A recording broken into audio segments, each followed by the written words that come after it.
नमस्कार, आपके साथ मैं हूं गौरव अग्रवाल। सरहद पर घुसपैठ की साजिश हो, एलएसी पर चालबाजियां हो या फिर कोरोना जैसी महामारी से दुनिया में कहर, पिछले 2 साल के दौरान दुनिया चीन की हर करतूत का गवाह बनती रही है। लेकिन अब चीन को लेकर ऐसा खौफनाक और सनसनीखेज खुलासा हुआ है जिसे जानकर कोई भी सहम जाए। नशे की तस्करी, सामान की तस्करी, हथियारों की तस्करी, आप अक्सर इस तरह की खबरें सुनते रहते हैं, लेकिन हड्डियों की तस्करी, वो भी इंसानी हड्डियों की तस्करी की खबर जिसने भी सुनी हैरान रह गया। नेपाल बॉर्डर पर जब एक गाड़ी को रोका गया तो मानव कंकालों की तस्करी का तार वुहान तक जुड़ता चला गया। सवाल यह है कि चीन नर कंकाल क्यों मंगा रहा है? मानव हड्डियों के तस्करी के पीछे चीन का मकसद क्या है? इस सुपर एक्सक्लूसिव रिपोर्ट को देखिए और यकीन मानिए, चीन के पाप का यह ऐसा दस्तावेज है जिसका एक एक खुलासा आपके रोंगटे खड़े कर देगा।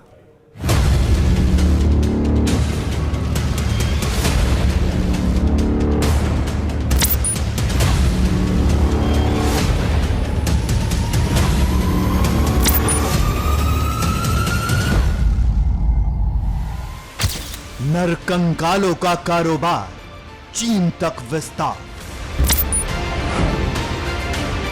खुफिया कैमरे में ड्रैगन की कंकाल वाली करतूत। नरकंकालों के चाइनीज सौदागर एक्सपोज।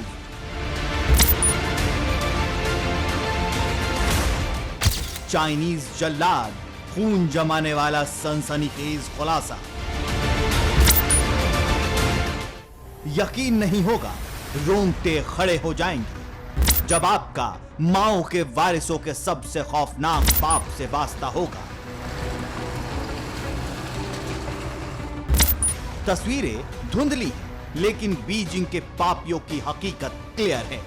जिनपिंग के शागिर्दों की ये ऐसी साजिश है जिसका खुलासा खौफ पैदा कर देता है, जिसे जानकर भरोसा नहीं होता कि सरहद पार इंसानी शक्ल में ऐसे भेड़ियों का ठिकाना है, जहां जिंदा इंसान के साथ ही मुर्दा जिस्मों की भी सौदेबाजी तिजोरी भरने का जरिया है। इसलिए देर न करते हुए सीधे नेपाल बॉर्डर चलिए।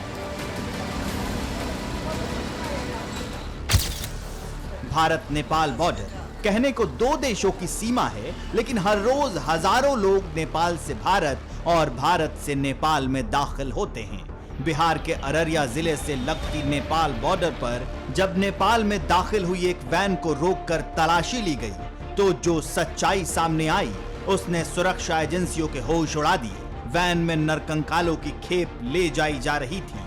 पुलिस ने इस मामले में 2 लोगों को गिरफ्तार किया, जिनसे पूछताछ की गई तो ऐसी हकीकत सामने आई जो किसी के भी होश उड़ा सकती है। आरोपियों ने बताया कि कंकालों की खेप को तस्करी कर चीन तक पहुंचाया जाना था। इस एवज में तस्करों को हर खेप 25,000 रुपए मिलते हैं। खास बात यह भी है कि जिस बॉर्डर पर 28 नर कंकालों से भरी वैन मिली है, वो कोरोना महामारी के चलते पिछले करीब 1.5 साल से बंद था। नेपाल भारत के इस बॉर्डर को कुछ वक्त पहले ही खोला गया था।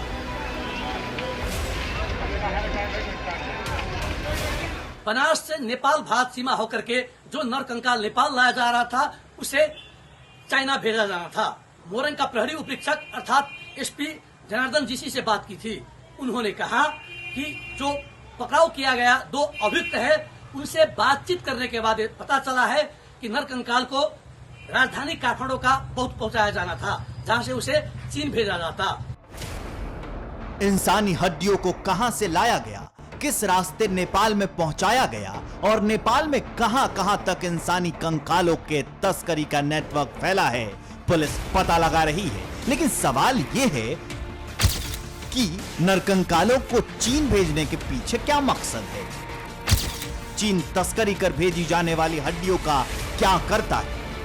क्या चीन हड्डियों से कोरोना जैसी साजिश करना चाहता है? इन सवालों का जवाब वुहान में मिलता है, वही वुहान जहां से निकले कोरोना वायरस ने 2 साल से दुनिया में कहर बरपाया है।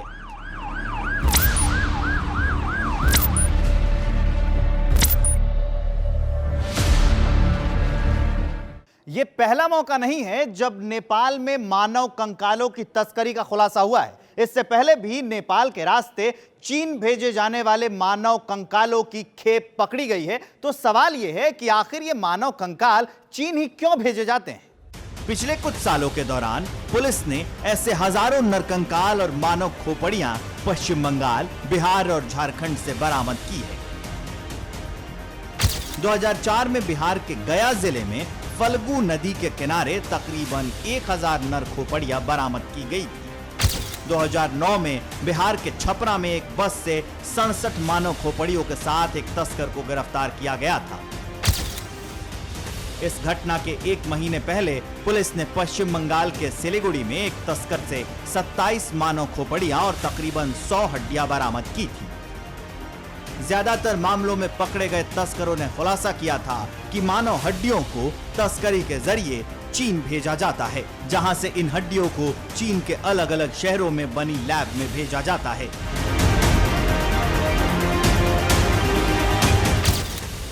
इंसानी हड्डियों का इस्तेमाल मेडिकल फील्ड में होता है। महामारी और दवाओं के बनाने में स्टडी में इस्तेमाल होती है।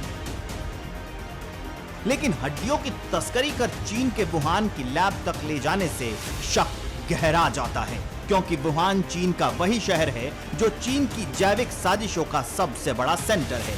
इसलिए माना जा रहा है कि तस्करी कर लाई गई हड्डियों से वुहान की लैब में चीन मानवता के खिलाफ कोरोना जैसी त्रासदी का मंसूबा हो सकता है।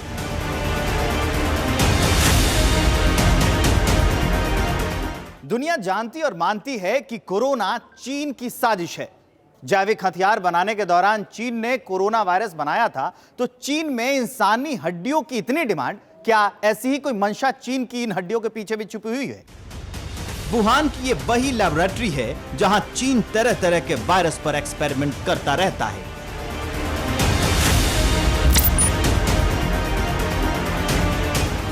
वुहान के सी फूड मार्केट से करीब 32 किलोमीटर के फासले पर इसी लैब को कोरोना वायरस का जनक बताया जा रहा है।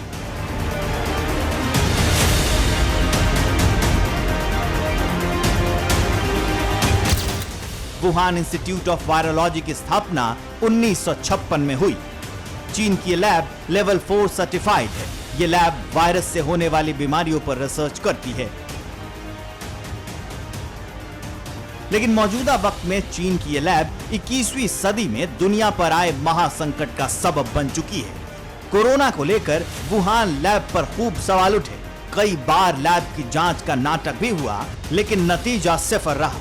चीन जानता है कि जैसे जैसे वक्त बीत रहा है, वुहान लैब के खिलाफ उठने वाली आवाजें खामोश होने लगी।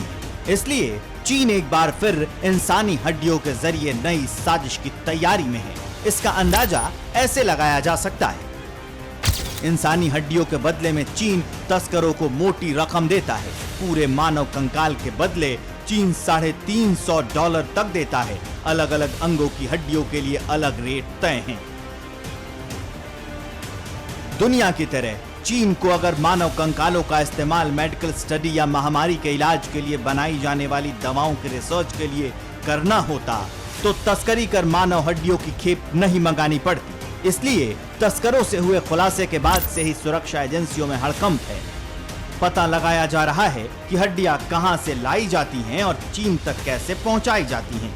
खास बात यह है कि मेडिकल स्टडी के लिए भी इंसानी हड्डियों के कारोबार पर 1985 से देश में बैन है। बावजूद इसके हिंदुस्तान से वाया नेपाल चीन तक तस्करी का पूरा नेटवर्क फैला हुआ है, जिसे तोड़ना सुरक्षा एजेंसियों के लिए बड़ी चुनौती है।